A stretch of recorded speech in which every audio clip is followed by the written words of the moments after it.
আমি এখন দাঁড়িয়ে আছি কেশরহাট। তো এখানে আমরা দেখতে পাচ্ছি যে ধান কাটা চলছে। তো আমরা এক ভাইয়ের সঙ্গে কথা বলবো, ওনার জমি আছে। শুরু হয়েছে, জিরা ধান কাটা শুরু হয়েছে। বিঘে 20 থেকে 22 মন হারে হচ্ছে। এরপরে আবার জিরা ধান লাগাবো। আর এর আগে সরিষা ছিল, সরিষা এর আগে ছিল।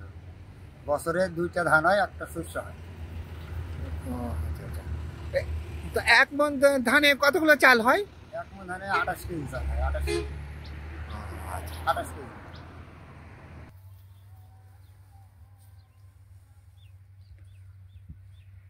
ধান কেটে নিয়ে যাচ্ছে জমি থেকে। জমি আমরা জিরা ধান করছি। এরপরে এই ধান তোলার পরে আবার জিরার ধান করা হবে এই জমিতে। এটাই।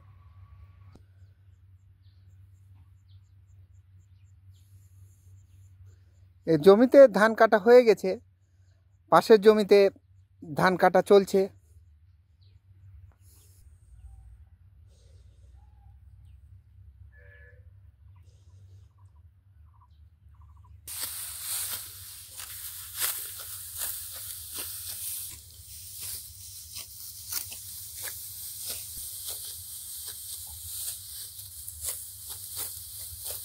আমরা দেখতে পাচ্ছি ভাইরা ধান কাটতেছে। সময় পরে আর কোনো ধান হয় না। এটা এক ফসলা জমি, উপর দিকে হয় আবার আপনার জিরা ধান। এটা এক বিঘাতে কতগুলো ধান হয়? 25-26 মন করে ধান হয়। আচ্ছা, আপনার ওই এক মন ধানে কতটুকু চাল হয়?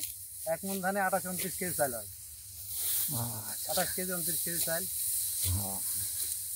উঁচা জমিতে যেগুলো উঁচা জমি আছে ওগুলো আবার ভাদ্রাইতে আপনার 12 মন 13 মন হয় জিরা ধানে। এরপরে আবার সরিষা লাগাবেন আপনারা? এরপরে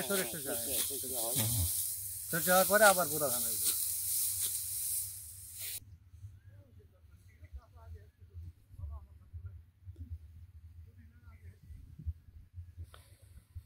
আমরা দেখতে পাচ্ছি যে ভাই ধান কেটে বাড়ি নিয়ে যাচ্ছেন। এটা মনের আনন্দে খুশিতে এই জিরা ধান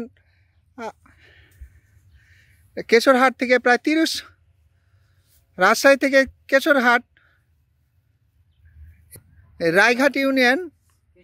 তো আমরা একটু কথা বলবো ভাইদের সাথে। 27 থেকে 28 কেজি। 28 কেজি। 28 কেজি চাল হয়।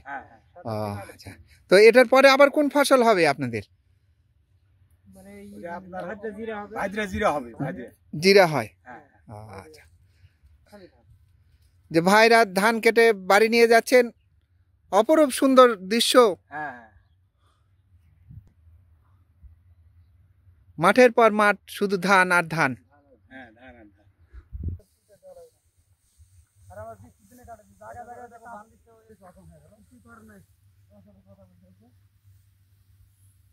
এই গ্রাম ছাড়া এই রাঙামাটির পথ, এই অপরূপ দৃশ্য।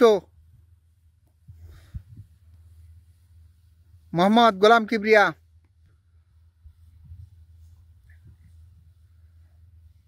রাজশাহী কেশরহাট উপজেলা।